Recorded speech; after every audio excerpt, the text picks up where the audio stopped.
Le cerveau humain est un réseau d'environ 100 milliards de neurones. Différentes expériences créent différentes connexions neuronales qui suscitent des émotions différentes. En fonction des neurones stimulés, certaines connexions deviennent plus fortes et plus efficaces, tandis que d'autres peuvent devenir plus faibles. C'est ce qu'on appelle la neuroplasticité. Quelqu'un qui s'entraîne pour être musicien va créer des connexions neuronales plus fortes qui relieront les deux hémisphères du cerveau afin d'être plus créatif musicalement. Pratiquement n'importe quelle sorte de talent ou de compétences peuvent être créées grâce à l'entraînement. Rüdiger Gamm, qui était un étudiant sans espoir de son propre aveu, échouait en mathématiques de base, mais il persévéra à entraîner ses capacités et il devint un célèbre calculateur humain capable d'effectuer des mathématiques extrêmement complexes. Rationalité et résilience émotionnelle fonctionnent de la même manière. Ce sont des connexions neuronales qui peuvent être renforcées. Peu importe ce que vous faites ou quand vous le faites, vous modifiez votre cerveau pour être meilleur à cela. Puisqu'il s'agit d'un mécanisme fondamental du cerveau, en être conscient peut grandement enrichir votre expérience de la vie.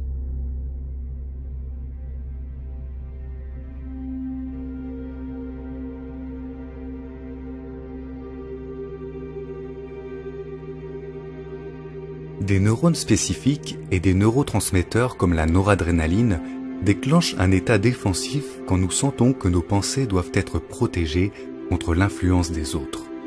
Ainsi, si nous sommes confrontés à des divergences d'opinion, les substances chimiques qui se libèrent dans notre cerveau sont les mêmes que celles qui essayent d'assurer notre survie lors de situations dangereuses.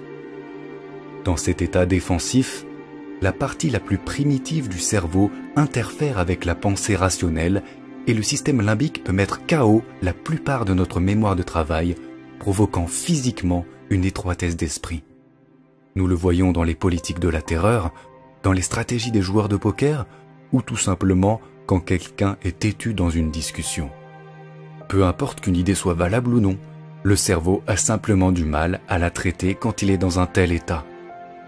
À un niveau neuronal, il réagit comme si nous étions menacés, même si cette menace provient d'opinions inoffensives ou de faits que nous pourrions sans cela trouver utiles et acceptables rationnellement.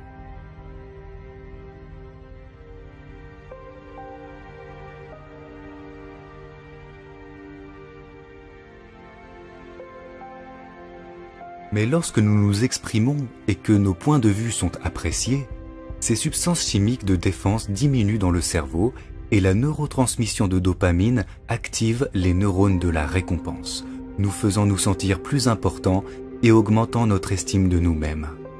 Nos croyances ont un impact profond sur la chimie de notre corps et c'est pourquoi les placebos peuvent être si efficaces.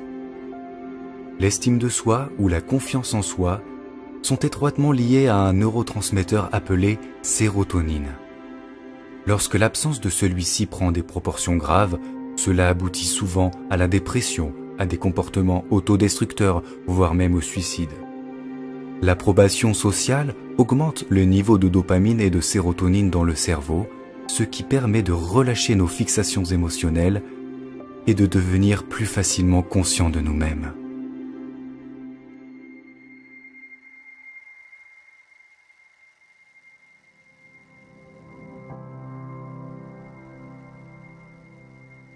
La psychologie sociale s'intéresse souvent au besoin humain fondamental de s'adapter et appelle cela l'influence normative.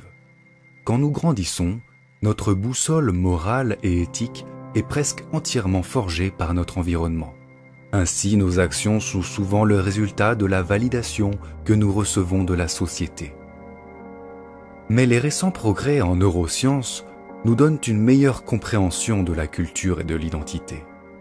La recherche neurologique récente a confirmé l'existence de neurones miroirs empathiques.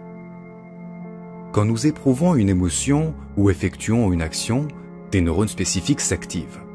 Mais quand on observe quelqu'un d'autre en train d'effectuer cette action, ou quand on l'imagine, bon nombre des mêmes neurones sont déclenchés à nouveau, comme si nous étions en train d'exécuter l'action nous-mêmes. Ces neurones d'empathie nous relient à d'autres personnes, ce qui nous permet de ressentir ce que d'autres ressentent.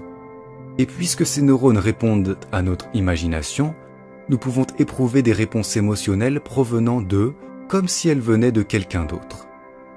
Ce système est ce qui permet l'autoréflexion. Le neurone miroir ne connaît pas la différence entre lui et les autres. Et c'est pourquoi nous sommes tellement tributaires de l'approbation sociale et pourquoi nous désirons nous conformer. Nous sommes dans une dualité constante entre la façon dont nous nous voyons et comment les autres nous voient. Il peut en résulter de la confusion en ce qui concerne l'identité et l'estime de soi. Et les scanners du cerveau montrent que nous éprouvons ces émotions négatives avant même que nous soyons conscients d'elles. Mais lorsque nous sommes conscients de nous-mêmes, nous pouvons modifier nos émotions mal placées, car nous contrôlons les pensées qui les causent. C'est une conséquence neurochimique de la façon dont les souvenirs deviennent instables lorsqu'ils sont récupérés et de la façon dont ils sont restaurés par le biais de la synthèse des protéines. L'auto-observation modifie profondément la façon dont notre cerveau fonctionne. Elle active les régions autorégulatrices du néocortex qui nous fournissent une quantité incroyable de contrôle sur nos sentiments. Chaque fois que nous le faisons, notre rationalité et notre résilience émotionnelle sont renforcées. Lorsque nous ne sommes pas conscients de nous-mêmes, la plupart de nos pensées et actions sont impulsives et l'idée que nous réagissons au hasard et ne faisons pas de choix conscients est instinctivement frustrante. Le cerveau résout cela en créant des explications pour notre comportement et en les réécrivant physiquement dans nos souvenirs par le biais de la reconsolidation de la mémoire, nous faisant croire que nous étions dans le contrôle de nos actions. Cela est également appelé rétro-rationalisation, et cela peut laisser la plupart de nos émotions négatives enfouies, prêtes à ressurgir à tout moment. Elles deviennent un carburant permanent pour notre confusion, aussi longtemps que notre cerveau essaiera de justifier pourquoi nous nous sommes comportés de manière irrationnelle. Tout ce comportement subconscient, complexe et presque schizophrène, est le résultat d'un vaste système parallèle distribué dans tout notre cerveau. Il n'y a pas de centre spécifique de la conscience. Son unité apparente est trompeuse, car en réalité chacun de ces circuits séparés sont activés et s'expriment à un moment donné. Nos expériences changent constamment nos connexions neuronales, physiquement modifiant ce système parallèle qu'est notre conscience. Des modifications directes de celui-ci entraînent des conséquences surréalistes qui remettent en cause quoi et où est vraiment la conscience.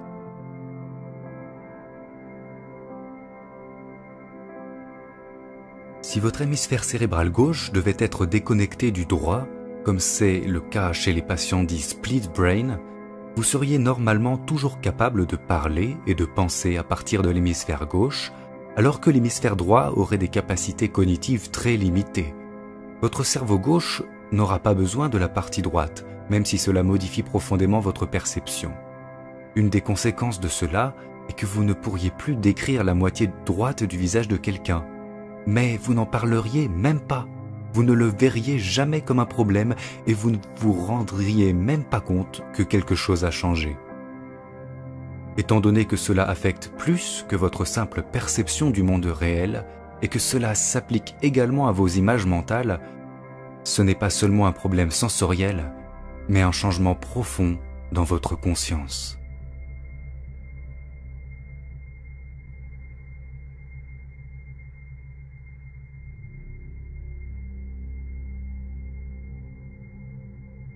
Chaque neurone a une tension qui peut changer lorsque les ions entrent ou sortent de la cellule. Une fois que la tension d'un neurone a atteint un certain seuil, il émet un signal vers d'autres cellules qui vont répéter ce processus. Lorsque de nombreux neurones déchargent en même temps, nous pouvons capter ces changements sous la forme d'une onde. Les ondes cérébrales sous-tendent presque tout ce qui se passe dans nos esprits, y compris l'attention, la mémoire et même l'intelligence. Comme elles oscillent sur des fréquences différentes, elles sont classées dans différents groupes comme alpha, θ et gamma. Chacune est associée à des tâches différentes. Les ondes cérébrales permettent aux neurones de s'accorder aux fréquences correspondant à leurs tâches particulières, tout en ignorant les signaux non pertinents, à la manière d'une radio se réglant sur différentes ondes pour capter des stations de radio. Le transfert d'informations entre les neurones devient optimal lorsque leurs activités sont synchronisées. C'est pour cette même raison que nous faisons l'expérience de dissonance cognitive, cette frustration causée par le fait de détenir simultanément deux idées contradictoires.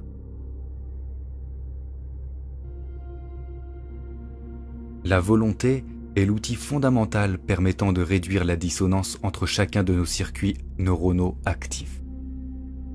L'évolution peut être considérée comme un processus similaire où la nature tente de s'adapter ou d'entrer en résonance avec son environnement. Ce faisant, elle évolue au point où elle devient consciente d'elle-même et elle commence à méditer sur sa propre existence.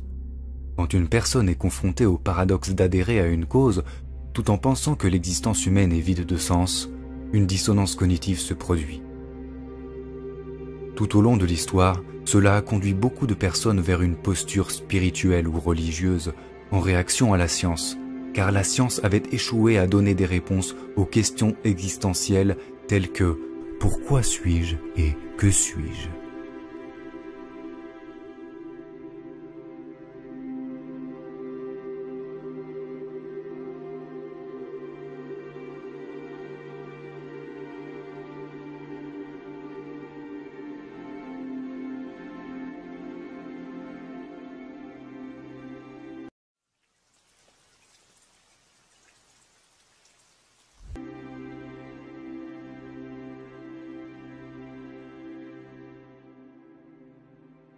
L'hémisphère cérébral gauche est en grande partie responsable de la création d'un système cohérent de croyances, qui a pour but de maintenir une certaine continuité dans nos vies. Les nouvelles expériences se plient à ce système de croyances préexistant. Lorsqu'elles ne correspondent pas, elles sont tout simplement refusées. L'hémisphère cérébral droit contrebalance cela en ayant la tendance opposée. Alors que l'hémisphère gauche tente de préserver le modèle, l'hémisphère droit remet constamment en question le statu quo. Lorsque les anomalies discordantes deviennent trop grandes, l'hémisphère droit force une révision de notre vision du monde. Cependant, quand nos croyances sont trop fortes, l'hémisphère droit peut ne pas réussir à surpasser notre refus. Cela peut créer une confusion profonde quand les autres sont reflétés. Lorsque les connexions neuronales qui définissent physiquement notre système de croyances ne sont pas fortement développées ou actives, alors notre conscience, l'unité de tous les circuits séparés et actifs à ce moment, peut se résumer principalement à l'activité de nos neurones miroirs. Tel est le cas quand nous expérimentons la faim. Notre conscience se résume alors principalement à des interactions neuronales visant la consommation d'aliments.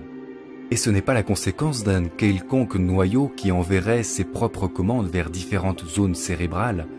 Toutes les différentes parties du cerveau deviennent actives et inactives et interagissent sans qu'il n'y ait de noyau central. Tout comme les pixels d'un écran peuvent former une image reconnaissable quand ils sont pris globalement, la convergence des interactions neuronales forme une conscience. À chaque instant, nous sommes en réalité une image différente. Une entité différente lorsque nous nous identifions, lorsque nous avons faim, lorsque nous regardons cette vidéo. Chaque seconde, nous devenons différentes personnes, puisque nous passons par des états différents. Lorsque nous utilisons nos neurones miroirs pour nous observer nous-mêmes, nous construisons probablement l'idée de notre identité. Mais si nous le faisons avec notre compréhension scientifique, il se passe quelque chose de complètement différent. La synergie des neurones qui produisent notre conscience oscillante va bien au-delà de nos propres neurones. Nous sommes également le produit de nos hémisphères cérébraux, interagissant électrochimiquement, tout comme nous sommes cette énergie reliant nos neurones à d'autres neurones dans notre environnement. Rien n'est externe. Ça n'est pas une philosophie hypothétique, c'est la propriété fondamentale du neurone miroir qui nous permet de nous comprendre à travers les autres. Voir cette activité neuronale comme la vôtre, sans inclure l'environnement, serait une méprise.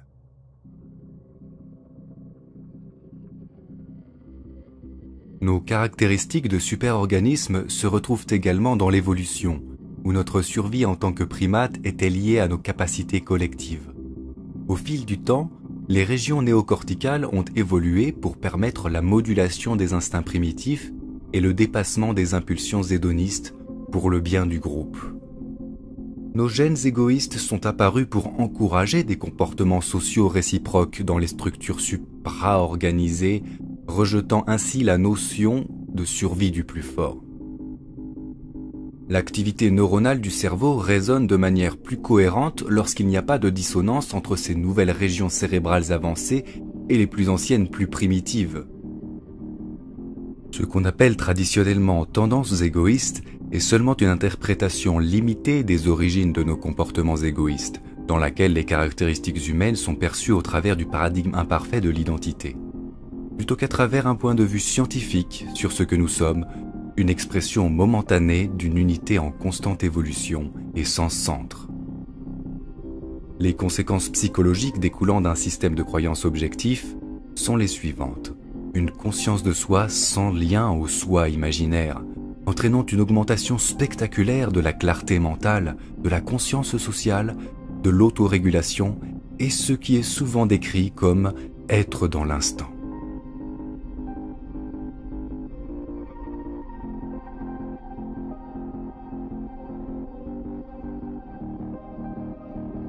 En général, la croyance commune affirme que nous avons besoin d'un récit, d'une vue longitudinale sur notre vie, afin d'établir des valeurs morales. Mais avec notre compréhension actuelle de la nature empathique et sociale du cerveau, nous savons maintenant qu'un point de vue purement scientifique, sans attachement à notre identité ou histoire, procure un paradigme beaucoup plus précis, plus sensé et plus éthique que nos valeurs anecdotiques. C'est logique, puisque notre tendance traditionnelle à nous définir au travers d'hypothétiques constantes individuelles nous câble neuralement et amène le cerveau vers des processus cognitifs dysfonctionnels, comme l'étiquetage compulsif ou le besoin psychologique d'imposer ses attentes.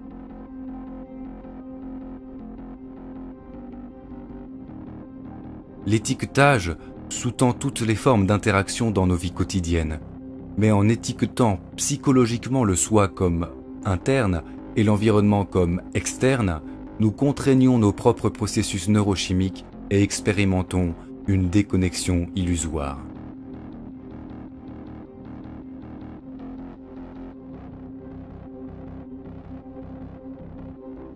Le fait de mûrir et ses effets secondaires évolutifs, tels que le bonheur et l'accomplissement, sont stimulés quand nous ne sommes pas étiquetés dans nos interactions. Nous pouvons alors avoir plusieurs points de vue différents et être en désaccord avec un autre, mais les interactions qui, envers et malgré tout, nous acceptent pour ce que nous sommes, sans jugement, sont des catalyseurs neuropsychologiques qui câblent le cerveau humain pour être reconnaissant envers les autres et pour accepter rationnellement des systèmes de croyances vérifiés, sans dissonance. Stimuler ce type d'activité neurale et d'interaction diminue le besoin de distraction ou de divertissement et crée des cycles de comportement constructifs envers notre environnement. Les sociologues ont établi que des phénomènes tels que l'obésité et le tabagisme, les émotions et les idées se propagent et oscillent à travers la société globalement de la même façon que les signaux électriques des neurones se transmettent lorsque leurs activités sont synchronisées.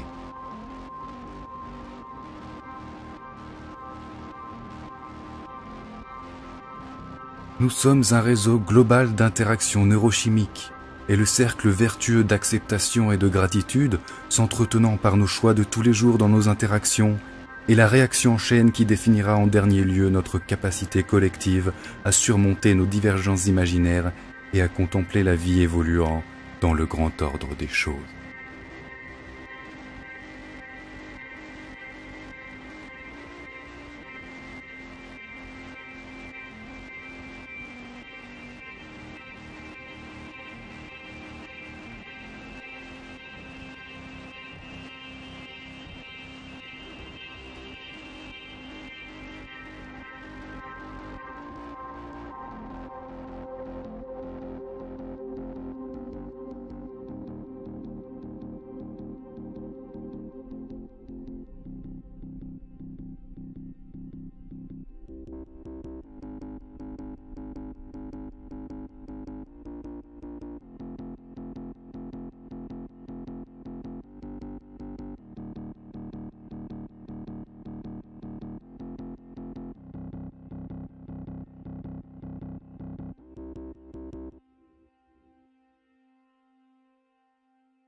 quelles sortes de talents ou de compétences peuvent être créées grâce à l'entraînement.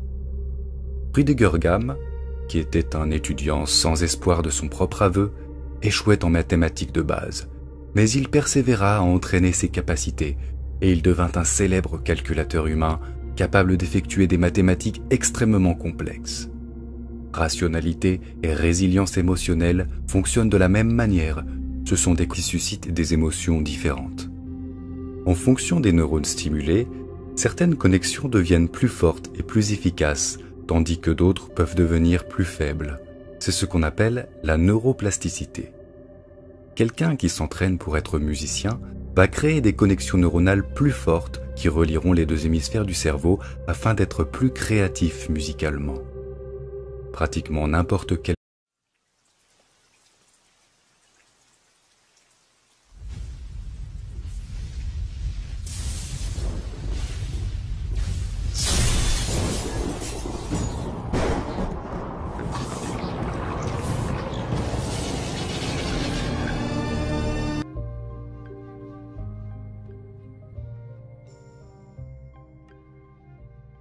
connexions neuronales qui peuvent être renforcées. Peu importe ce que vous faites ou quand vous le faites, vous modifiez votre cerveau pour être meilleur à cela.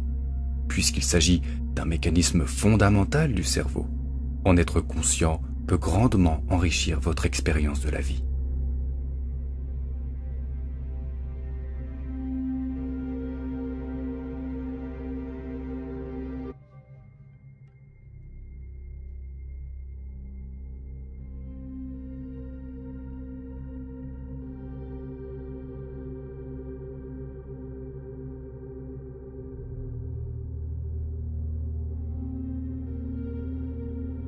Le cerveau humain est un réseau d'environ 100 milliards de neurones.